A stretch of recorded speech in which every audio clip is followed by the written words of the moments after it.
ప్రభైన యేసుక్రీస్తు పేరిట అందరికీ శుభములు. క్రీస్తు ప్రేమ జల్లులు అను వాక్య ధ్యాన గడియకు స్వాగతం. సామాన్య కాలంలో 6వ ఆదివారం. పేదలకు మీరు ధన్యులు, దేవరాజ్యము మీది. అయ్యో ధనికులారా, మీకు అనర్థము. లోకాసువార్త 6వ అధ్యాయం 20వ వచనం 24వ వచనం. పేదరికంలో ధన్యత ఉంది, సంపదలలో శాపం ఉంది అని యేసుస్వామి అంటున్నారు. సోదరులారా, ఇవి చాలా దిగ్భ్రాంతి కలిగించే మాటలు. These words of the lord shock us. Blessed are you who are poor.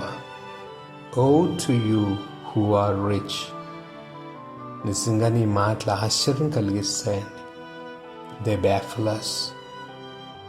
ఈ లోకంలో మనకు తెలిసింది, మనం చూచేది దీనికి భిన్నంగా ఉంటుంది. పేదవాళ్ళు ఎన్నో కష్టాలు పడుతున్నారు. తినడానికి తిండి లేక, ఉండడానికి ఇల్లు లేక ఎందరో పేదలు వేదన చెందుతున్నారు. మానవ దృష్టిలో పేదరికము ధన్యత కాదు. ఇక ధనికులను చూస్తే వాళ్ళు ఎంతో సుఖం అనుభవిస్తున్నారు. మన దృష్టిలో అది దేవుని ఆశీర్వాదానికి సూచన. అయితే ప్రభు దీనికి భిన్నంగా చెప్తున్నారు. పేదలు ధన్యులు, ధనికులు శపితులు అంటున్నారు. మనం దేన్ని నమ్మాలి?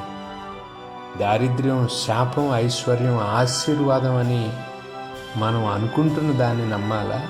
లేక ప్రభు చెప్తున్న దారిద్ర్యమే ధన్యత, సంపదలు శాపం అన్న దాన్ని నమ్మాలా? సోదరులారా, ఇక్కడ మనం గ్రహించాల్సిన మర్మము ఏంటి? మానవ అవగాహన అయితే సంపదలలోనే సుఖం ఉంది అంటుంది. కానీ దేవుని జ్ఞానం పేదరికంలో సౌభాగ్యం ఉంది, ధన్యత ఉంది, ఆశీర్వాదం ఉంది అంటుంది. అయినా మనం దేవుని జ్ఞానాన్ని నమ్మమండి. పేదరికంలో ధన్యత ఏంటి? డబ్బున్న వాళ్ళు సుఖాలు అనుభవిస్తున్నారు కదా, అది ధన్యత అని మనం అనుకుంటాం. దాని మీద ఫిక్స్ అయిపోతాం. అంటే ప్రభు మాటలు మనకు రుచించు. ప్రభువా ప్రభు అంటూ దండాలు పెడతాం. కానీ మన ఇష్టానికి అనుకూలం కానప్పుడు ప్రభు బోధలనైనా సరే వాటిని ఒక ప్రక్కన పెట్టేస్తాం. ఎంత సిగ్గుచేటు. కానీ సోదరులారా, మానవుల లెక్కలు వేరు, దేవుని లెక్కలు వేరు. దీనిని మనం గుర్తించాలి. మానవుల లెక్కలు వేరు, దేవుని లెక్కలు వేరు.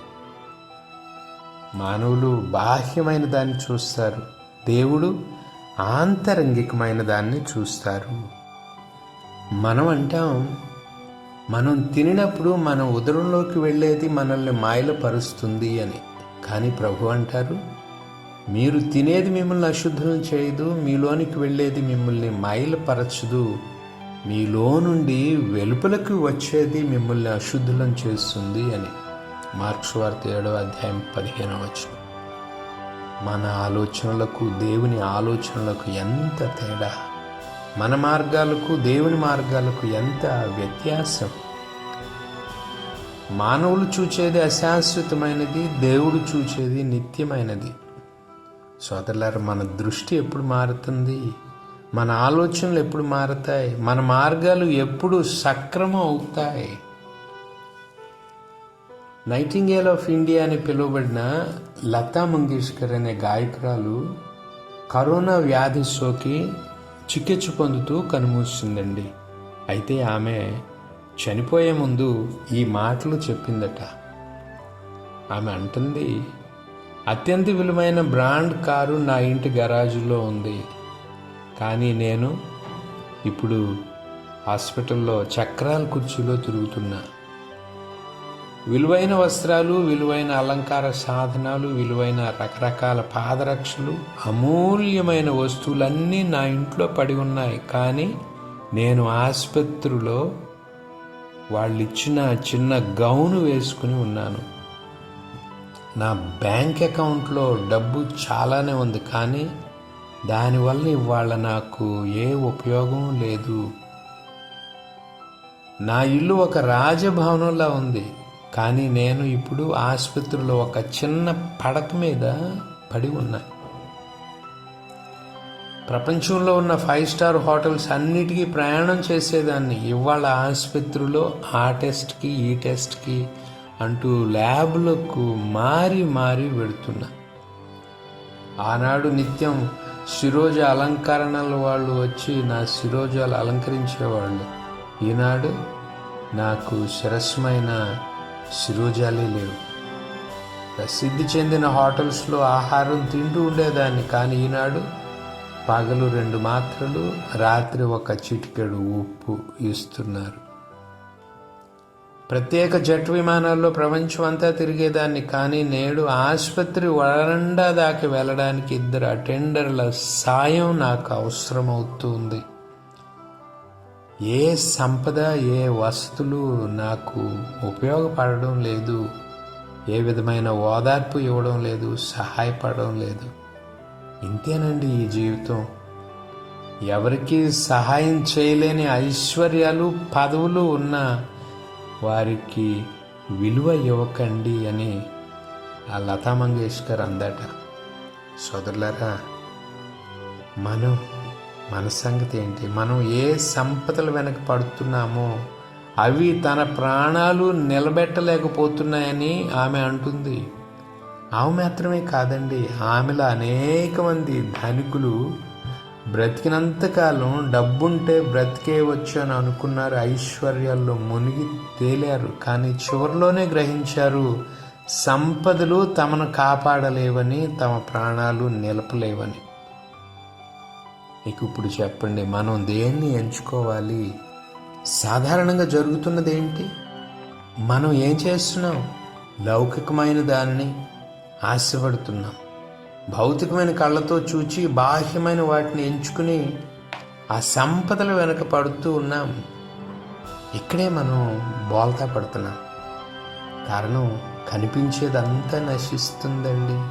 మన కళ్ళ ఎదుట ఉన్నది ఎప్పుడో ఒకప్పుడు కరిగిపోతుంది, గతించిపోతుంది. నిన్న ఉన్నది ఇవాళ లేదు, నిన్న ఉన్నవాడు ఇవాళ లేడు. కాబట్టి మనం దేన్ని ఎంచుకోవాలి? దేన్ని ప్రేమించాలి? మనల్ని కాపాడలేని సంపదలనా, మనల్ని బ్రతికించే పేదరికాన్న? ప్రభు అంటున్నారు, శాశ్వతం అనుకున్న సంపదలు ఎందుకు పనికి రాకుండా పోతుంటే కష్టాలు, సమస్యలు కలిగించిన పేదరికం మనల్ని దేవునికి దగ్గర చేస్తుంది అని. ధనవంతుడు పేద లాజరు ఉపమానంలో ప్రభు ఈ సత్యాన్ని చాలా చక్కగా బోధించారు. ధనవంతుడు నిత్యం విందులు వినోదాలతో గడిపాడు. అవే శాశ్వతం అనుకున్నాడు. వాటి వలన తాత్కాలికమైన భోగాలు అనుభవించాడు. కానీ చివరికి అతడు దేవునికి దూరమై నరకపు మంటల్లో కాలాడు. లోకాసువార్త 16వ అధ్యాయం 19 నుండి 31 వచనాలు. సంపదలు శాశ్వతం కాదు. ఈ లోక సుఖాలు మనల్ని రక్షించలేవు. ప్రభు చెప్పిన మరో ఉపమానం చూడండి. లోభి అయిన ధనికుడు కూడా ఆ ధనవంతునిలాగే తన ఐశ్వర్యాలే శాశ్వతమని, అవే తనకు సుఖాలు ఇస్తాయని భ్రమపడ్డాడు. క్రొత్త గిడ్డంగులు కట్టించుకొని ధాన్యాన్ని కూడబెట్టుకోవాలనుకున్నాడు. కానీ ఏం జరిగింది? రాత్రికి రాత్రే వాడి ప్రాణాలు గాల్లో కలిసిపోయాయి. ఇక వాడి సంపదలు తుడుచుకుపోయాయి. వాడు దేవుణ్ణి కూడా పోగొట్టుకున్నాడు. లోకాసువార్త 12వ అధ్యాయం 16 నుండి 21 వచనాలు. సోదరులారా, మానవ జీవితం, మానవ ధన్యత సిరి సంపదల సమృద్ధిలో లేదు, దేవునిలో ఉంది. దేవుణ్ణి నమ్ముకోవడంలో ఉంది. దేవునిపై ఆధారపడి జీవించటంలో ఉంది అని ప్రభు అంటూ ఉన్నారు. అవునండి, నిరుపేద లాజరుని చూస్తే ఈ సత్యం మనకు అర్థం అవుతుంది. అతడు దారిద్ర్యంలో బ్రతికాడు. తినడానికి తిండి లేదు, రోగానికి వేసుకోవడానికి మందులు లేవు. అతని వంటి మీద పుండ్లు, కుక్కలు నాకాయి. అయినా అతడు దేవుణ్ణి సంపాదించుకున్నాడండి. స్వర్గంలో అబ్రహాము ఒడిలో పవళించే భాగ్యాన్ని పొందాడు. ఎవరిది భాగ్యమైన జీవితమో చూసారా? ధనాన్ని నమ్ముకుని, సుఖాలే సర్వం అనుకుని విందులు వినోదాలతో గడిపేవాళ్ళదా భాగ్యవంతమైన జీవితం? లేక పేదరికమైన పర్వాలేదు, నాకు దేవుడు ఉంటే చాలు అనుకునే వాళ్ళదా? ఎవరిది భాగ్యవంతమైన జీవితం? సోదరులారా, మనం వేటిని ఎంచుకుంటున్నాం? దేవునికి దగ్గర చేసే వాటినా లేక దేవునికి దూరం చేసే వాటినా? దేన్ని ఎంచుకుంటున్నాం? Our life is full of choices. Our everyday life is full of choices. And every choice is a challenge. Mark it. Every choice is a challenge, because right choices will bring us joy, while wrong choices end up in troubles. కాబట్టి మన నిర్ణయాలు, ఎంపికల గురించి మనం జాగ్రత్త పడాలి. ఈ జీవితంలో మనం చేసే నిర్ణయాలు మంచివైతే 4 కాలాల పాటు మనం సంతోషంగా ఉంటాం. చెడ్డవైతే క్షణక్షణం దుఃఖంతో రోజిస్తాం. సొంకపు మెట్టుకడ కూర్చున్న లేవి అనువాడికి నిర్ణయం చేయాల్సిన సమయం ఒకరోజు వచ్చింది. అటుగా వెళుతున్న ప్రభువు అతన్ని చూచి నన్ను అనుసరింపుమని ఆహ్వానించాడు, పిలిచాడు. లోకస్వార్త 5:27. ఇప్పుడు ఆ లేవి దేన్ని ఎంచుకోవాలి? సుంకం వసూలు చేసే ఉద్యోగాన్నా లేక యేసు శిష్యరికన్నా? సుంకం వసూలు చేసే ఉద్యోగం చాలా లాభదాయకం, చక్కని రాబడి ఉంటుంది, ఇంట్లో సుఖము ఉంది. ఇక ప్రభు శిష్యరికానికి పిలుపు, ఆ పిలుపుని అనుసరిస్తే సుఖాల మాట అటుంచి ఏ రోజు ఎలా గడుస్తుందో తెలియదు. ఆయన అనుసరించడం అంటే ఊరూరు తిరగడం, ఎవరైనా ఏదైనా పెడితే తినడం, లేకుంటే పస్తు ఉండడం. రోజు గడవాలంటే ఒక యజ్ఞమే. ఇప్పుడు లేవి దేన్ని ఎంచుకోవాలి? సుఖంతో కూడిన సుంకం వసూలు చేసే ఉద్యోగాన్నా లేక కష్టాలమయమైన సవాళ్లతో కూడిన యేసు శిష్యరికన్నా? పేతురు, ఆంద్రేయ, యాకోబు, యోహాను జీవితాల్లో కూడా అటువంటి సందిగ్ధత ఎదురైంది. వాళ్ళు జాలరులు, చేపలు పట్టుకుని బ్రతుకుతున్నారు. పడవలు, వలలు, ఆస్తిపాస్తులు ఉన్నాయి. జీవితం హాయిగానే సాగుతుంది. అయితే ఉన్నట్టుండి ఒకరోజు నన్ను అనుసరించండి అన్న ప్రభు ఆహ్వానం వాళ్లకు వచ్చింది. మత్తయి సువార్త 4:19. ఇప్పుడు వాళ్ళు ఏం చేయాలి? బోధకుణ్ణి అనుసరించాలా? ఈ బోధకుడు ఇల్లు వాకిలి లేనివాడు, దేశ సంచారి. ఈయనకు శిష్యులు కావడం అంటే భద్రత లేని జీవితాన్ని ఎంచుకోవడమే. ఆ జాలరులు ఇలా ఆలోచించి ఉంటారు. కానీ ఏం జరిగిందో మనకు తెలుసు.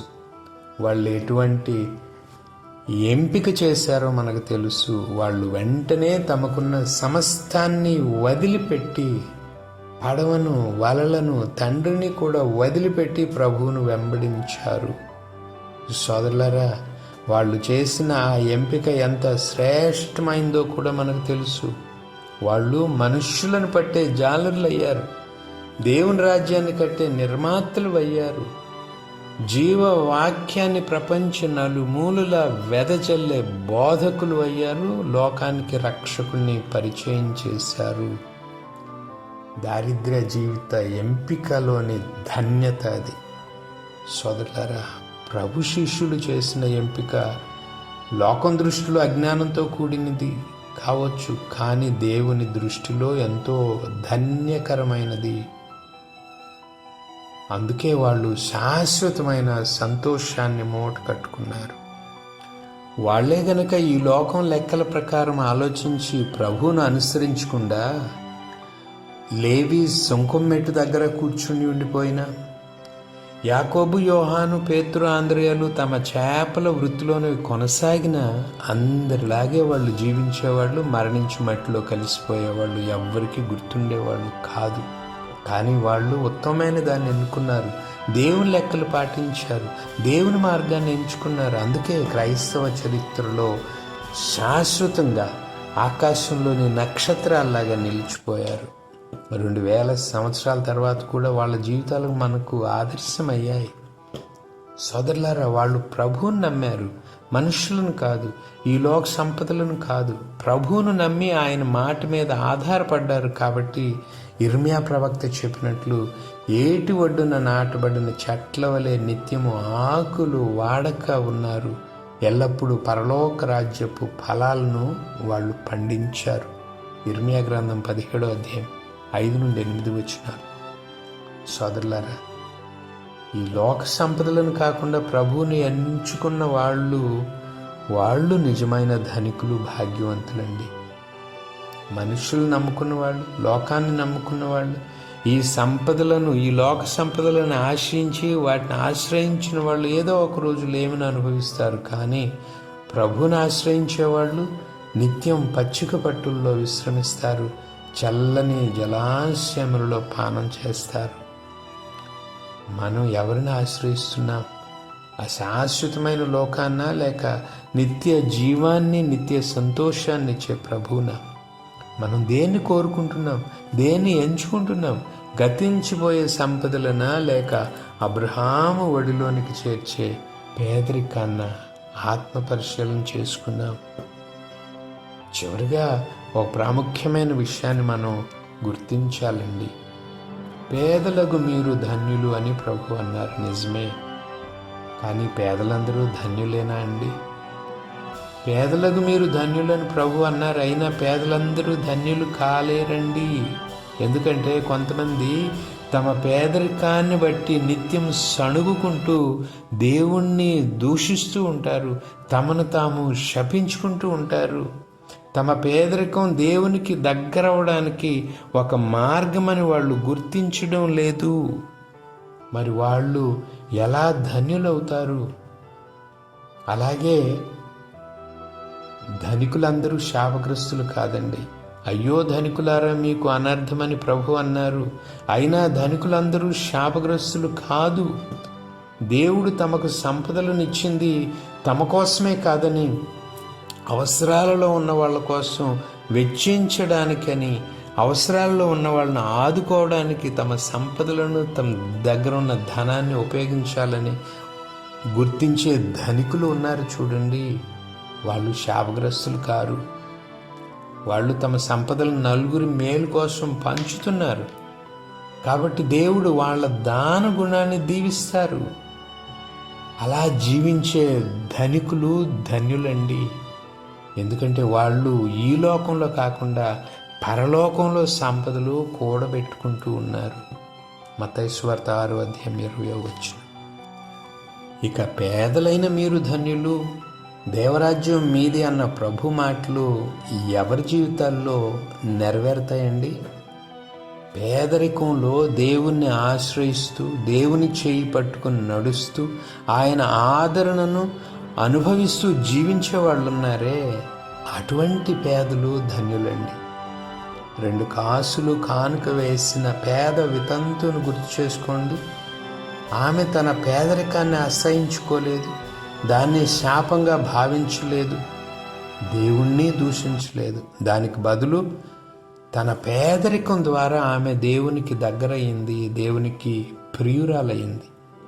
అనేక మంది ధనికులు వేసిన కానుకల కంటే ఈ పేదరాలు వేసిన 2 కాసుల కానుక ఎంతో గొప్పది అన్న ప్రశంస వాక్కులను ప్రభు నోటి నుండి ఆమె అందుకుంది. లోకస్వార్త 21వ అధ్యాయం 4వ వచనం. సోదరులారా, పేదరికంలోని ధన్యతను గుర్తిద్దాం. సకల ఐశ్వర్యములకు అధిపతి అయినను తనను తాను రిక్తం చేసుకుని పేదవాడిగా పశువుల శాలలో జన్మించిన ప్రభువును ప్రేమిద్దాం. తలవాల్చుటకైన స్థలము లేని నజరేతు వడ్రంగి అయిన యేసు శిష్యులుగా జీవిద్దాం. పేదరికంలోని ధన్యతను గుర్తించి మనం ధన్యులమవుదాం. చిన్న ప్రార్థన చేసుకుందాం. తలలు వంచండి. ప్రియమైన ప్రభు, మీ వాక్యాన్ని ధ్యానం చేయడానికి ఈరోజు మీరు మాకిచ్చిన ఈ సమయానికే మీకు స్తోత్రాలు. ప్రభు, మాకున్న సమస్తాన్ని విడిచి మీ అడుగుజాడల్లో నడిచినప్పుడే మేము మీ శిష్యులం కాగలమని ఈరోజు మేము తెలుసుకుంటూ ఉన్నాం. అంతేకాదు, మీలో దేవుణ్ణి దర్శించుకున్నప్పుడే అది సాధ్యమని కూడా మీరు మాకు నేర్పుతూ ఉన్నారు. ప్రభు, మీలోని రక్షకుణ్ణి దేవుణ్ణి కనుగొనాలంటే మేము మీతో జీవించాలి, మిమ్మును పయనించాలి. ఈ లోకాన్ని, ఈ సంపదలను కాకుండా మిమ్ములను ప్రేమించాలి, దారిద్ర్యాన్ని ప్రేమించాలి. అదే మాకు ధన్యతను ఇస్తూ ఉంది. కావున ప్రభు, మీ ఆత్మ జ్ఞానాన్ని మాకు ఇవ్వండి. మీ ఆత్మ శక్తితో మమ్మల్ని అభిషేకించండి. మేము ఈ లోక గతించిపోయే సంపదలను కాకుండా పరలోకంలో సంపదలను కూడబెట్టుకోవడానికి, వాటిని ప్రేమించడానికి కావలసిన ధన్యతను మాకు అనుగ్రహించండి. ఆమెన్. ప్రభు కృప సదా మనకు తోడయుండునుగాక. ఆమెన్. పితా, పుత్ర, పవిత్రాత్మ నామమున ఆమెన్.